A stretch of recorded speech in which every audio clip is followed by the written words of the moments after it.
नमस्कार, मैं हूं आशीष चित्रांशी और आप देख रहे हैं द न्यूज लॉन्चर। ईरान और अमेरिका इजराइल की जंग में अमेरिका की स्थिति अब कंगाल जैसी हो रही है। अब इस कंगाली का मतलब ये नहीं है कि अमेरिका की अर्थव्यवस्था डूब गई है, ये मत समझिएगा। लेकिन युद्ध काल में जो खर्चा हो रहा है, उस खर्चे को पूरा करने के लिए अब कांग्रेस के सामने भीख मांगना पड़ रहा है ट्रंप।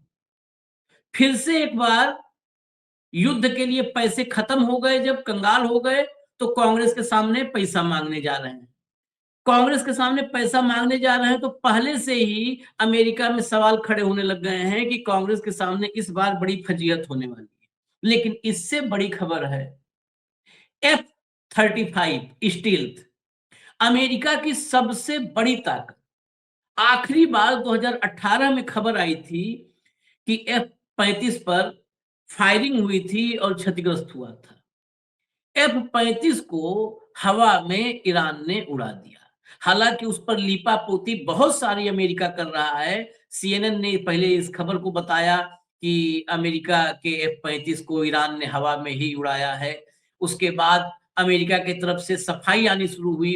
हालांकि उस सफाई में भी एक्सेप्टेंस है, लेकिन सफाई ये है कि पायलट की स्थिति स्थिर है। पायलट की स्थिति स्थिर है। हमने लैंडिंग करवा ली है F-35 की। F-35 क्षतिग्रस्त है। अब इसको आप समझते रहिए। F-35 क्षतिग्रस्त है, हमने लैंडिंग करवा ली है, इमरजेंसी लैंडिंग, और पायलट की स्थिति स्थिर है। तो ये अश्वत्थामा मारा गया नरों व कुंजरों से भी ज्यादा स्पष्ट है। यहां पर तो सब मामला साफ है। 16 विमान फूंक चुका है, 16 विमान जो है ध्वस्त कर चुका है ईरान। ईरान के युद्ध में हो चुके हैं, क्योंकि कुछ को तो फ्रेंडली फायरिंग में अमेरिका ने कहा कि हमारे विमान गिरे। 6 तो क्रू यानी सैनिक अपनी जान गंवा चुके हैं। रडार गिनती नहीं है, 10 से ज्यादा रडार बताए जा रहे हैं कि उड़ा दिया है ईरान ने। एक एक रडार बनाने की कीमत का अंदाजा हमने कई बार चर्चा किया। सिर्फ एक रडार जो उड़ाया था 300 मिलियन लगा था उसमें। इतना बड़ा कैसे कंगाल हुआ? ऐसे ही कंगाल हुए हैं ये।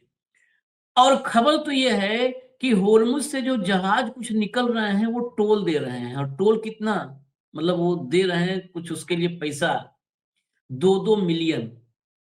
पता नहीं उसमें डंका बजाने वाले भी लोग शामिल हैं क्या है, ये भी नहीं कह सकते हैं। शुरू करें, भाव को जोड़ लीजिए तब खबरों का सिलसिला शुरू करें। स्वागत है भाऊ। हेडलाइन लाइए भैया, शुरू करिए। यूएस के खास लड़ाकू विमान F-35 के साथ ईरान में क्या हुआ? अमेरिका का बयान। अमेरिका का बयान वही है कि लैंडिंग करवा लिया। ईरान से पंगा लेकर गलती कर बैठे ट्रंप, 1, 2, 3 नहीं पूरे 16 एयरक्राफ्ट गंवाए। तेहरान ने अब F-35 पर लगाया निशाना। आगे चलिए, ये बहुत बड़ी खबर है। F-35 उड़ा देना। ईरान जंग में यूएस ने खोए 16 विमान। ऑपरेशन सिंदूर पर झूठे दावे करने वाले ट्रंप अब क्या कहेंगे? अच्छी बात है, चलो ऑपरेशन सिंदूर के बहाने ट्रंप की का मजा तो ले रहे। करीब 20 दिन से चल रही इस लड़ाई में अमेरिका को भारी सैन्य नुकसान उठाना पड़ा है। रिपोर्ट्स के मुताबिक अब तक अमेरिकी सेना के कई आधुनिक विमान और ड्रोन नष्ट हो चुके हैं। हाल ही में अमेरिका के सबसे advance fighter jet F-35 lightning को भी ईरानी हमले में के बाद आपातकालीन लैंडिंग करनी पड़ी, जिससे इस संघर्ष की गंभीरता और बढ़ गई है। आगे चलिए, नेक्स्ट। रिपोर्ट में भी कहा गया है कि अमेरिकी विमानों को सबसे ज्यादा नुकसान दुर्घटनाओं के कारण हुआ है। ये दुर्घटना के कारण ये बचने का रास्ता है बेइज्जती को कम करने का। कुवैत में 3 F-15 ईगल लड़ाकू विमान फ्रेंडली फायर में यानी अपनी ही सेना की गोलाबारी में गिर गए। वहीं एक KC-135 ईंधन भरने के जो रिफ्यूलर था, ईंधन भरने के ऑपरेशन के दौरान नष्ट हो गया, जिसमें सवार सभी 6 क्रू की मौत हो गई। 5 को सऊदी में खड़े खड़े जो है तबाह कर दिया ईरान ने। अगला चलिए, चेंज करिए। 5 को ईरान में खड़े खड़े जो है, ये देखिए, सऊदी अरब के एयरफील्ड पर ईरान के मिसाइल हमले में 5 KC-135 विमान क्षतिग्रस्त हो गए। हालांकि ईरान का दावा है कि ये सब नुकसान फ्रेंडली फायर नहीं बल्कि सीधे हमलों की वजह से हुआ है। आगे चलिए। सीएनएन ने सूत्रों के हवाले से बताया कि यह विमान शायद ईरानी हमले में क्षतिग्रस्त हुआ था। एक F-35 जेट की कीमत लगभग 10 करोड़ डॉलर, $100 मिलियन है एक विमान। 2018 में F-35 के युद्ध में तैनात होने के बाद से दुश्मन की गोलीबारी में इसे नुकसान पहुंचने का यह पहला पुष्ट मामला, 18 में भी नहीं हुआ था, पहला पुष्ट मामला पहली बार आ रहा है F-35 को। यानी सबसे जो आधुनिक विमान है वो पहली बार गिराया किसी ने। सारा ईरान रोज नए कीर्तिमान गढ़ रहा है, रोज। अब तक 12 MQ-9 रीपर ड्रोन, वो 100 मिलियन का है, रीपर ड्रोन 35 से 40 मिलियन। ये रीपर ड्रोन हम बोल रहे हैं रीपर ड्रोन, ये रीपर ड्रोन बम और मिसाइल तक लेके जाते हैं, इसमें लिखा है रीपर ड्रोन। ये भी एक विमान है उसका। 35 से 40 मिलियन। आप समझिए कि ईरान के ड्रोन $20,000 के हैं, $20,000, और अमेरिका का रीपर ड्रोन $35 मिलियन। अब इससे ज्यादा उसमें क्या करें क्लियर। तो जो है 12 MQ-9 reaper, 3 F-15, 1 KC-135, 5 KC-135 Saudi अरब में, और अब F-16। अभी ये जो 16 विमान लोग गिन रहे हैं, इसमें 12 MQ-9 गिन रहे हैं, 3 F-15 गिन रहे हैं, 12 3 15, 1 KC-135 16 यही गिने हैं। लेकिन अगर F-16 F-35 जोड़ लीजिए तो F-35 को जोड़ के हो जाएगा ये 17, और इसमें 5 आप जोड़ लेंगे ईरान वाले तो ये हो जाएंगे 22। हमने 16 लिखा है, हम ट्रंप वाला घटा दिए आंकड़ा, जो 6 वो हमारे गिरवा रहे थे उसको हमने माइनस कर दिया है, 22 से 16 पे लाए हैं हम। अब आगे चलिए जरा, आगे ये 16 का या यहीं पर रुकिए, पहले विमान पर ही चर्चा कर लिए जाए। लाइए करंट रिपोर्ट, लाइए करंट रिपोर्ट के विजुअल्स दिखा दें, पहले विमान पे ही चर्चा हो। Iran's IRGC has released footage showing its air defense system hitting a US F-35 stealth fighter over Iranian airspace। लाइए जरा दिखाइए, ये IRGC ने जो जारी किया है फुटेज, ये ईरान के बात तो माननी पड़ेगी। उनका अपना नुकसान हो तो बिल्कुल खुल के बताते हैं। और ये देखिए, ये जो है उनकी तरफ से IRGC ने जारी किया ऑफिशियल, और अमेरिका और इजराइल इस मामले में ये झूठों के सरदार हैं। दोनों पीटे जाते हैं और फिर कॉलर अपनी सही करके कमरे से बाहर निकल के और फिर सेखी बगालते हैं। चलिए अगला ट्वीट लाइए, अगला ट्वीट लाइए, ये देखिए अगला। आफ्टर ये सारा ट्रैकर और फुटेज सब मिलान करके इस पे खबर को भी देखने की जरूरत है। After a US F-35 was damaged during a mission over Iran, a US Army Chinook helicopter from Jordan carried out a search operation somewhere in Saudi Arabia। ये देखिए चिनूक को लगा दिया गया था तत्काल सर्च ऑपरेशन पर। US says the aircraft landed safely and the pilot is in stable condition।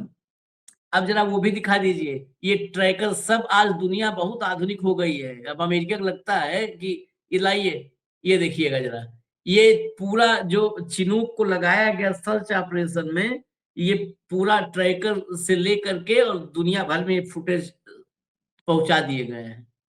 ये सर्च ऑपरेशन देखिए,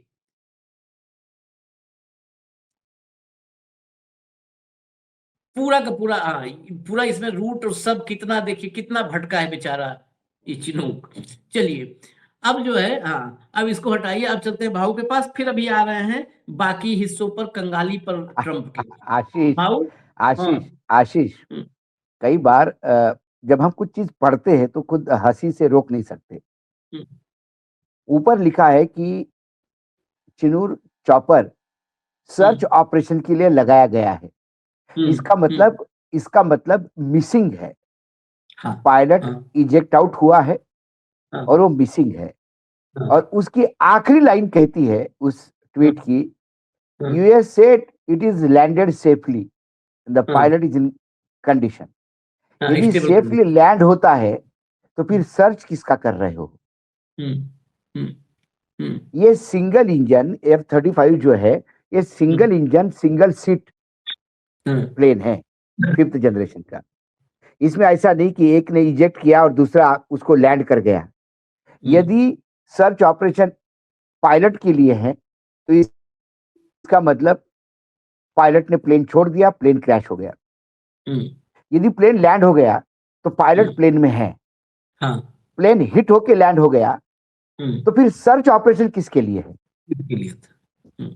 मतलब आप इमेजिन करिए, मैं दिल्ली से इंदौर पहुंचा, प्लेन लैंड हो गया, मैं बाहर आया और फिर महू कैंटोनमेंट से पूरी फोर्स निकली है एयर इंडिया का प्लेन ढूंढने।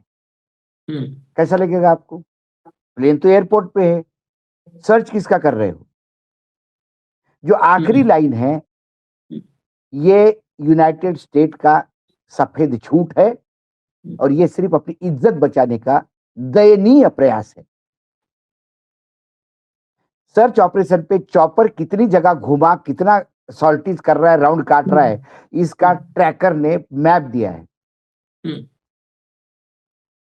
इसका मतलब प्लेन भी क्रैश हुआ है। हाँ, पायलट इजेक्ट आउट हो गया होगा, सेफ है। ये प्लेन को आसमान का बादशाह क्यों कहते हैं आशीष? ये 5th जनरेशन का लॉकहीड मार्टिन का F-35 है। सिंगल इंजन सिंगल सीट और मल्टी रोल फाइटर है, designed for air superiority strike and electronic warfare. ये रडार, सैटेलाइट कम्युनिकेशन और इलेक्ट्रॉनिक कम्युनिकेशन, इसका टोटल डाटा प्रोसेसिंग करके रियल टाइम में आपके सामने पूरा पिक्चर खड़ा करता है। इसका नेविगेशन वाला यूनिट रडार से भी बचने में सकता है। रडार, ये सब रडार से तो सबको बचता है ये। और इसके बाद ये करीब करीब अमेरिका ने, अब ये इसका गिरने का मायना समझो आप, 19 देश है जो अमेरिका के ग्राहक है इस प्लेन के। यदि प्लेन ऐसे गिरने लगे तो लोग हाथ ऊपर कर देंगे। कौन खरीदेगा गिरने वाले प्लेन? उसके बाद इसके साथ खासियत यह है कि ये जब इंट्रोड्यूस किया गया एयरफोर्स में तो बहुत हंगामा हुआ इसकी कीमत को लेके। इससे ज्यादा कॉस्टलीस्ट प्लेन कोई नहीं है। इससे ज्यादा कॉस्टली प्लेन कोई नहीं फाइटर जेट में। तो इसने महंगे प्लेन, इतना सॉफिस्टिकेटेड 5th जनरेशन जिसको आसमान का बादशाह कहते हैं, उसकी बादशाहत को ग्रहण लगाया ईरान के ड्रोन ने या मिसाइल ने, जो कुछ भी होता है। ये झूठ बोलते हैं। ये रिफ्यूलिंग वाला जो प्लेन है उसमें भी झूठ बोला था इन्होंने, टेक्निकल एरर है। बाद में मलबाई दिखा दिया और फिर पता पड़ा कि ये सेपरेटिस्ट ग्रुप जो है इराक का, उनने हिट किया था। ये तो झूठ बोलते। ये तो देखिए, ईरान में तो कोई सेंसरशिप नहीं है। ईरान में जाइए, आप कवर करिए, जो वहां आग लगी है ये लगी है। लेकिन इजराइल और अमेरिका में तो शहीदों के फ्यूनरल में भी जाने नहीं दे रहे मीडिया को। No coverage. और इजराइल ने तो स्ट्रिक्ट किया है, आप कोई भी डैमेज का फुटेज बाहर नहीं भेज सकते, आप कोई ईरान ने जो नुकसान पहुंचाया है उसका आकलन नहीं कर सकते। ये तो अल जजीरा और तुम्हारा रशियन टीवी और बहुत सारे टीवी जो है वो वहां से जो फुटेज आ रहा है, जो लोग हैं वहां काम कर रहे हैं इजराइल में, जो पत्रकार है, उनसे जो चीजें सामने आई हैं उससे पता पड़ता है कि कैसे खंडर के खंडर बने हैं इजराइल के शहर। नहीं, इजराइल तो अब बहुत निकृष्टता पे आ गया भाऊ। राइटर्स का वो वीडियो हमारे दूसरे कार्यक्रम में दिखाएंगे। राइटर्स का जो लेबनान के जिन इलाकों में ये आतंक मचा रखा है इजराइल ने, वहां पर राइटर्स के रिपोर्टर को टारगेट करके बम गिराया, असैसिनेशन की कोशिश की। कल ये खबर आई थी और आज वो मतलब जान बच गई उसकी, घायल है, लेकिन अपना जो भी वो होकर के दुरुस्त होकर के बाहर आके उसने खुद वीडियो बनाया है, और उसका वीडियो मैंने सुना कि ये टारगेट करके बम गिराया जहां पर मैं था। ये रिपोर्टिंग नहीं चाह रहे हैं कोई करे। आप सोचो राइटर्स के, और छोड़ दो आप, राइटर्स दुनिया की इतनी बड़ी न्यूज एजेंसी, राइटर्स की सबसे बड़ी रिपोर्टर न्यूज को एजेंसी। असैसिनेट करने की कोशिश कर रहा है इजराइल। इतना इसका मन बढ़ चुका है। दुर्भाग्य है कि ऐसे व्यक्ति से हमारे यहाँ दोस्ती लोग करके बैठे हुए हैं। या तो वैसे ही स्वभाव होगा तब दोस्ती हुई होगी। यहां भी पत्रकार खतरे में है, मुकदमा होता है। खैर जरा आगे चलते हैं इसमें, तब एक साथ जो है लड़ाकू विमान और इनके विमानों का सब हिसाब किताब होगा। आगे चलिए जरा। ये देखिए, ईरान ने किया अमेरिका का बड़ा नुकसान। सैटेलाइट इमेजरी और वेरीफाइड वीडियो के एनालिसिस से पता चलता है कि जंग शुरू होने के बाद से अमेरिका और उसके साथियों द्वारा इस्तेमाल की जाने वाली कम से कम 10 रडार साइट्स पर ईरानी ड्रोन और मिसाइलों से हमला किया गया है।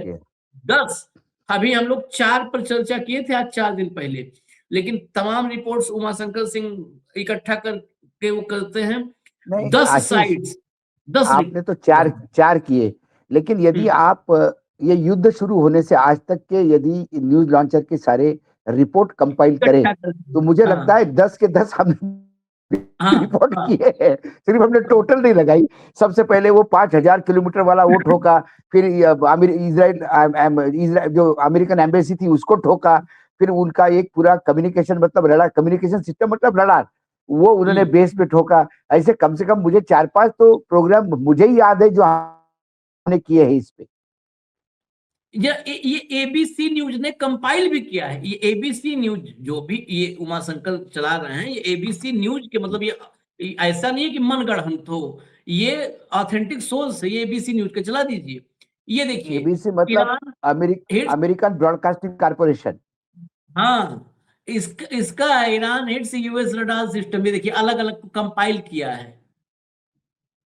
ये देखिए सारे मतलब वो करके लाए हैं। और सवाल यहाँ पे ये है कि अमेरिका का F-35 गिरा रहा है। ट्रंप क्या कहते हैं? ट्रंप जी कहते हैं कि ईरान का एयर डिफेंस हमने खत्म कर दिया है, लेकिन हिट होता है F-35। 10 रडार हम सामने दिखा रहे, दोनों खबर क्यों साथ लाए हैं? मतलब कैसा गजब हालत है। एयर डिफेंस सिस्टम अगर किसी कहा जाए तबाह, ईरान तो छोड़ दीजिए, वो तो तबाह हो ही चुका मुल्क, लेकिन एयर डिफेंस जिसके 10 रडार सिस्टम उड़ाए गए उसका तबाह हुआ ना।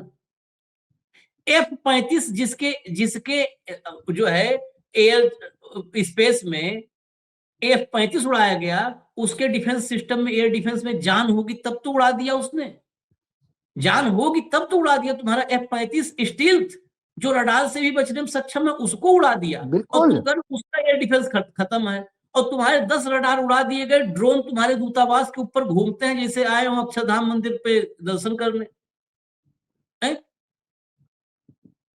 ये जो है, क्या दुनिया इतनी मूर्ख है? सभी ऐसे ही हैं क्या? हमारे सुरेंद्र से लेकर के और वहां तक सब एक जैसे हैं क्या? कि मूर्ख उनको मान लिए? लगता है उनको इनकी हालत बिल्ली जैसी है, आंखें बंद करके दूध पीती है, उसको लगता है कोई देखता नहीं उसको। वैसे इनको लगता है कि हम कुछ भी कहे लोग सुन लेंगे। इसीलिए मैंने कहा ना, इनके खुद के वक्तव्य इतने कॉन्ट्रडिक्टरी होते हैं। अब पहले 2 ट्वीट में कॉन्ट्रडिक्शन होता था, अब एक ही ट्वीट में ऊपर और नीचे का पैरा कॉन्ट्रडिक्ट होता है। और ये बौखलाहट की साइन है। जब आदमी बौखला जाता है तो फिर ऐसे उलूल जुलूल स्टेटमेंट करते हैं जो खुद की हंसी का पात्र बनते हैं। और उसमें भी गजब, इधर F-35 गिराया उसने और उधर नेतन्याहू का बयान आया कि इजराइल की सारी शक्ति हम खत्म कर चुके हैं, उसकी मिसाइल की ताकत खत्म कर दिए हैं, उसका डिफेंस सिस्टम खत्म कर दिए हैं, उसका ये आशिष जी, नेतन्याहू ने आप कहा वार शुरू हुआ 28 तारीख को, और 1 तारीख से शुरू हो गए ये सज्जन डोनाल्ड ट्रंप। ईरान खत्म हो गया, एयरफोर्स खत्म हो गया, शिप समुद्र में चले गए, आर्मी है नहीं, हमारे पास टारगेट नहीं है, अब ईरान के साथ क्या युद्ध करे, अब किसको टारगेट बनाए, सब लीडरशिप मार दी है, कोई बचा नहीं है, ये हर रोज बोलता है और हर रोज जूते खा के आता है। हर रोज बोलता है, हर रोज खबरें आती है और फिर हर मुंह जब खोलेंगे और ऐसे नहीं कि मैं तो आर्मी डालूंगा इसके अंदर, फिर कहता है कि नहीं नहीं आर्मी डालूंगा नहीं, फिर कहता है कि नहीं नहीं हर मुंह खोल दूंगा, फिर कहता है कि हम सक्षम है, किसी की जरूरत नहीं है, फिर कहता है कि अरे सब लोग आ जाओ यार, इसको खोल दो, फिर कहता है कि नहीं नहीं नहीं नहीं मुझे कोई नहीं, अभी मैं खुद खत्म कर दूंगा हरमुज को, तब तुमको समझ में आ जाएगा। फिर दूसरे दिन कहता है अरे आ जाओ यार भाई, कर दो यार इसको। ये हालत हो गई है इस आदमी की, क्योंकि ये फंस गया है, ये चक्रव्यूह में फंस गया है, शेयर पाइपलाइन में फंस गया है ना, वैसा जैसा कहानी है वैसा ये फंस गया है। ना आगे जा पा रहा है, ना पीछे आ पा रहा है, ना युद्ध छोड़ पा रहा है, ना युद्ध को निर्णायक स्थिति में पहुंचा पा रहा है। निर्णायक स्थिति में क्या होता है युद्ध? युद्ध निर्णायक स्थिति में यह होता है कि ईरान पूर्ण रूप से समाप्त हो गया या ईरान में पूरी लीडरशिप चेंज हो गई। दोनों चीजें नहीं हो रही है। एक लीडरशिप आपने खत्म कर दी, उससे ज्यादा स्ट्रांग रिटेलिएशन होता है, दूसरा लीडर आता है, आप उनका एक आदमी मारो, वो उससे ज्यादा रिटेलिएट करके हमले करते हैं। आप उनका गैस लाइन तोड़ो, वो आपके 10 जगह गैस लाइन तोड़ देते हैं। आप उनके तेल के कुएं पे हमला करो, वो तुम्हारे सारे तेल के कुएं में आग लगा के आता है। और फिर उसके ये बड़े चौड़े होके कहते हैं कि now the war is almost ending, we have finished everything. You are not उसका finished everything, you feel that you have finished everything, you are not finished even something. नहीं नहीं, हम ये कह क्योंकि रहे हैं, इसका जितना आपने बताया ना कि वॉर फिनिश्ड, अभी आगे की खबर से साफ हो जाएगा। अगली खबर लाइए जरा, खबर लाइए अगली। ऊर्जा स्थलों को निशाना बनाया तो हमले और तेज होंगे, ईरान ने चेतावनी दी। ये कहा है कि और जो अभी तो जितने हमले हुए इससे भी तेज। अब सोचिए इससे तेज क्या हो सकता है कि जब रास फलान जैसे जो है, रास लफान जैसे सबसे बड़े गैस हब को उड़ा दिया। आगे चलिए, इससे भी तेज हमले। अब जरा ये देखिए, असली यहां खबर आती है। ईरान से लड़ाई के बीच पेंटागन को चाहिए 200 अरब डॉलर। 200 अरब डॉलर, क्या मिलेगी मंजूरी? 200 अरब डॉलर, जब सब कुछ खत्म हो गया, युद्ध भी खत्म हो गया, युद्ध जीत ही चुके हो, तो और ये भी नहीं है, बिटिया की शादी भी हो चुकी है, नहीं तो बैंड बाजा के लिए मान लो हो सकता है बजट चाहिए हो, बैंड बाजा बुक करने के, हटा दो इसको भैया। हाँ, वो भी नहीं आशीष, वो। मुझे मुझे मुझे हंसी आती है। राष्ट्रपति बहुत से प्रेसिडेंट एक बोलता है, उसको जस्टिफाई करने के लिए उनकी स्पोक्स पर्सन एक बोलती है, पत्रकारों ने हाँ एक सवाल पूछा तो उसका कोई और जवाब देती है। उसके बाद हमने बीच में एक खबर कही थी, याद होगा आपको, कि सीबीआई को रिक्रूटमेंट चाहिए नए लोग, क्योंकि अब उनको समझ में नहीं आ रहा है। हाँ, सीबीआई को बजट चाहिए और नए रिक्रूटमेंट चाहिए यही। खबर लाने के लिए, है ना, वो करी हाँ, थी।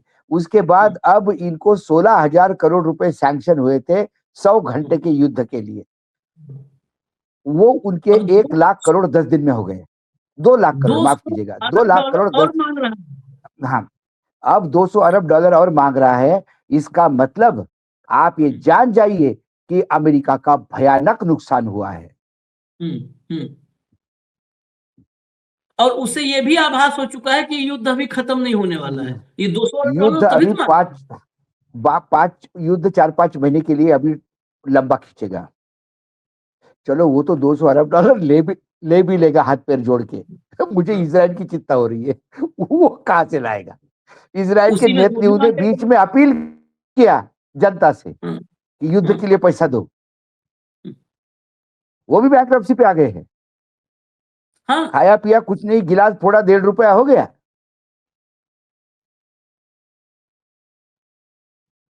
तो कुल बदतमीज। मिलाकर ये युद्ध ईरान का दिखता है, क्योंकि ईरान दिखाता है, अपना नुकसान भी दिखाता है और जो किया वो भी दिखाता है। जो छुपा छुपा के चल रहे हैं, आप कहते हो कि हमको कुछ भी नहीं हुआ, फिर डॉक्टर के पास किस लिए जा रहे हो? हम्म, जब आपको लगी नहीं तो डॉक्टर के पास किस लिए जा रहे हो? ये 200 अरब डॉलर क्यों मांग रहे हो? क्या हुआ? वैसे ही अमेरिका का डिफेंस का बजट जबरदस्त है, हम्म। तो उसमें अब क्यों चाह रहे हैं, लेकिन आपको ये 200 अरब डॉलर क्यों चाहिए?